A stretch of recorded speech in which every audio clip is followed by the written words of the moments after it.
One of America's most notorious serial killers died this morning in a California hospital. Richard Ramirez, better known as the Night Stalker, who terrorized Southern California back in the mid-'80s, beating, slashing, or shooting his victims. Good evening. He is a mystery man, a 25-year-old drifter with no record of violence, yet he's accused of being one of California's most brutal killers. For years, his name haunted Southern California. Homes broken into in the dead of night, families terrorized, murders committed with shocking brutality. He was cunning, elusive, and utterly remorseless. For more than a decade, Richard Ramirez would become a symbol of fear, earning the name the public would never forget, the Night Stalker. Tonight, on Evil Crime Archives, we delve deep into the life, crimes, and terrifying legacy of one of America's most notorious serial killers. How did a man like Ramirez rise from a troubled childhood to become a figure of pure horror? What drove his cruelty? And how did he evade capture while leaving a trail of death and devastation? This is the story of obsession, darkness, and the chilling reality of human evil. 1. Early life. Richard Ramirez was born on February 29, 1960 in El Paso, Texas. From the very beginning, his life was surrounded by turmoil and violence. His father was abusive, creating an environment of fear and instability at home. Ramirez also witnessed traumatic events that left a lasting mark. His sister suffered severe injuries, and his cousin's criminal behavior exposed him to theft, assault, and other illegal activities from a young age. Psychologists studying Ramirez's early years have emphasized how this environment shaped him. Exposure to consistent violence during formative years can warp empathy, normalize aggression, and desensitize children to cruelty. Ramirez grew up in a household where fear and brutality were everyday realities. As a teenager, Ramirez began showing an unhealthy fascination with death, darkness, and the macabre. He immersed himself in books about serial killers, obsessed over violent films, and experimented with petty crimes. While small at first, these acts revealed a pattern of escalating risk-taking and moral disengagement. Beyond criminal curiosity, Ramirez's interest in Satanism and dark rituals also took hold during his adolescence. He adopted symbols and imagery that reflected this fascination, which would later become an integral part of his criminal persona. Friends and acquaintances described him as withdrawn, brooding, and increasingly obsessed with violent fantasies. 2. The making of a killer. In his late teens, Richard Ramirez relocated to California, a move that would mark a turning point in his descent into violence. What began as petty theft and burglary soon escalated into something far darker.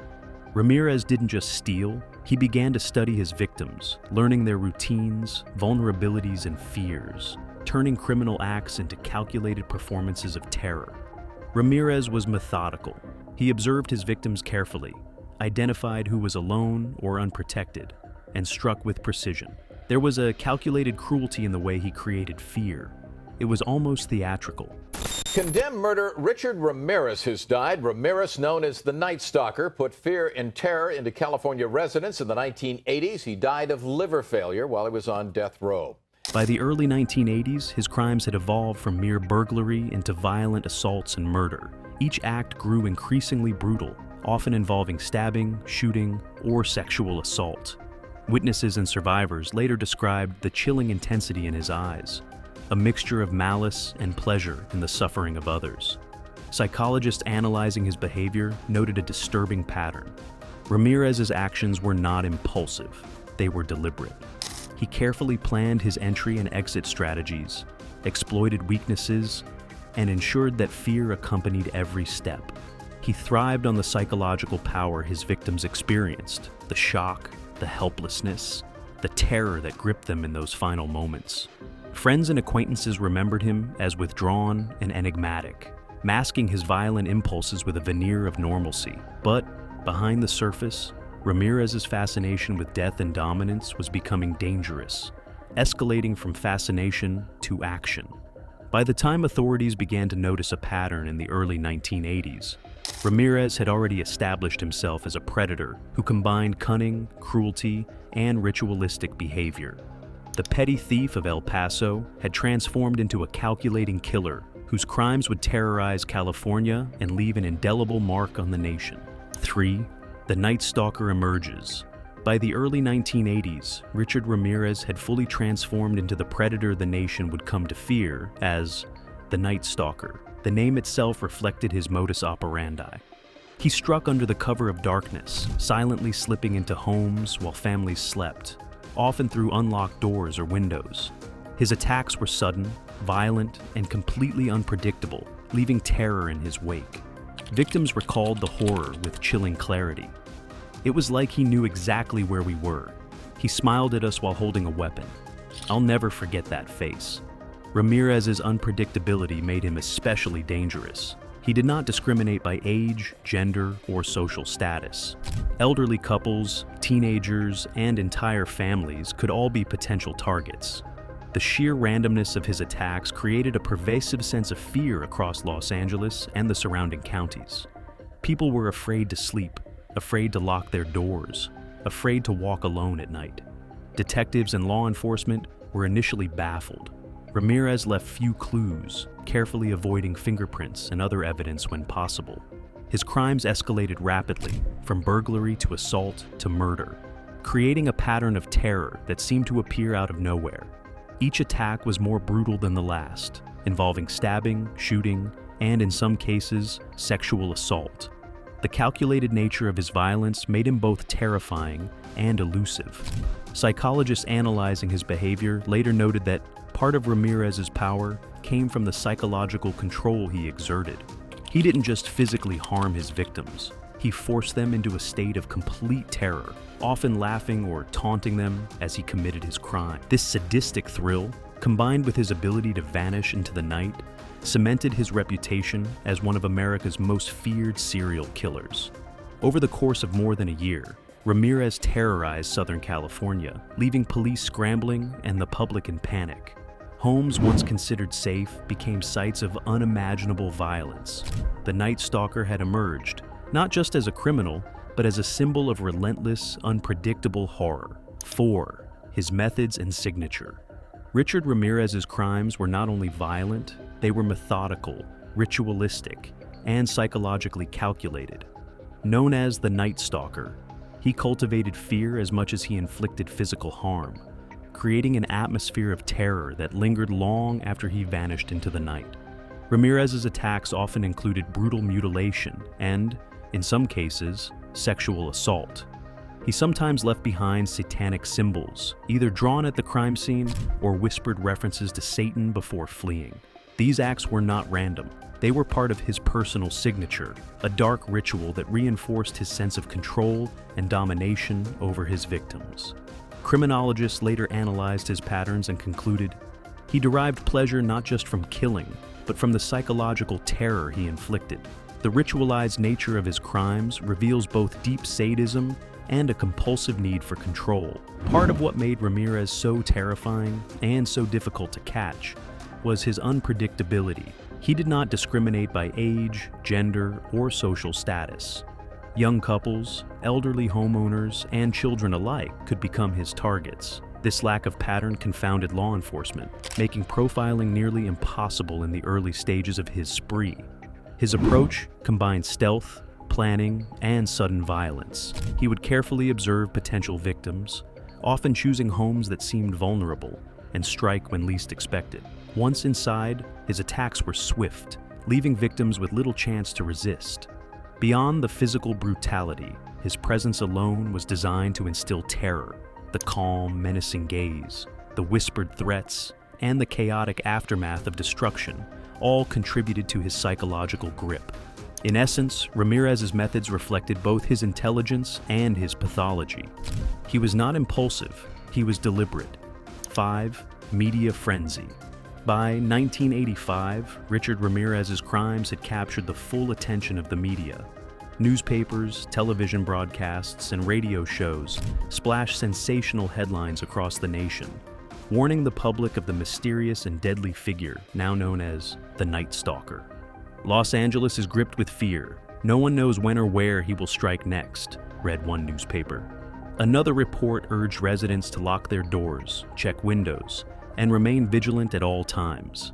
The public followed the news obsessively, glued to every detail, every sketch, and every report of a new attack. The horror began in June 1984. Los Angeles was under siege. Death waited in the dark at the hands of a man they called the Night Stalker.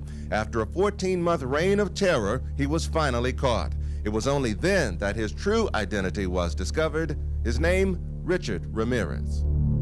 Television coverage amplified the panic. News anchors recounted survivor testimonies, showing the terror etched on the faces of those who had survived his attacks. Families began sleeping in shifts, neighbors patrolled streets at night, and a general sense of unease settled over the city.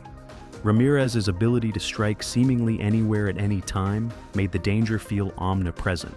There was no pattern, no safe zone, and no predictability. Law enforcement struggled to contain both the criminal and the panic he inspired. Police repeatedly urged calm, asking the public to remain rational and report suspicious behavior.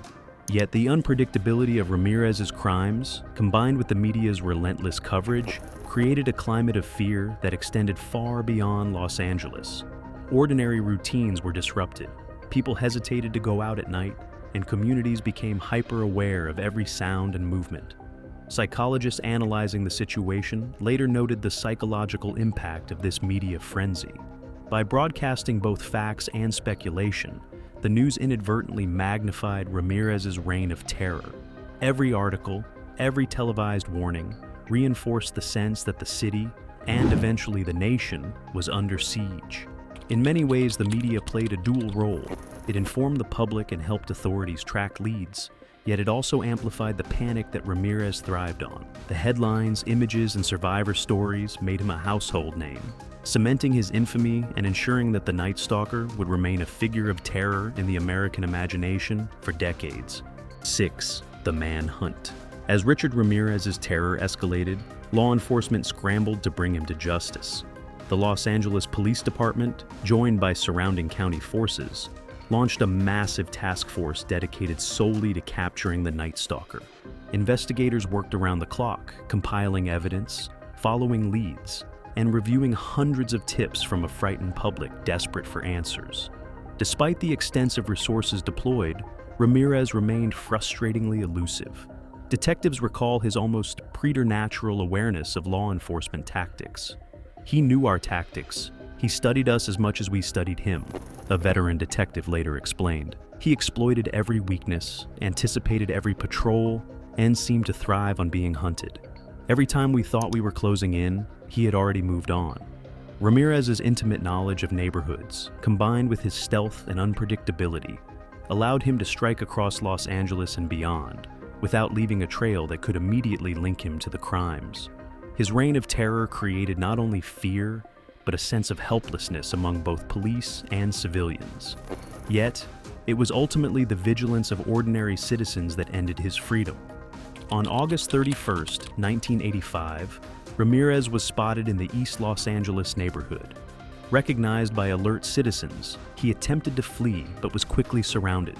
A mob of local residents overpowered him, restraining him and delivering a brutal beating before authorities arrived.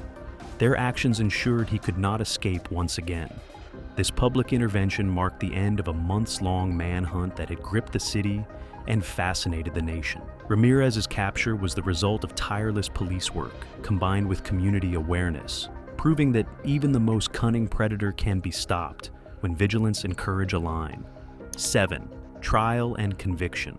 Richard Ramirez's trial in 1989 became one of the most infamous court cases in American history. The proceedings were closely followed by the media, who covered every detail of the hearings, from witness testimonies to the chilling exhibits of his crimes. Ramirez's courtroom behavior was as shocking as his actions outside of it. He often smiled, raised his middle finger, and appeared to bask in the intense media attention. Legal experts later reflected on his conduct.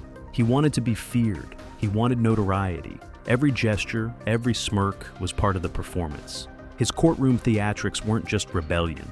They were an extension of his crimes, a way to manipulate and intimidate those around him, explained one analyst.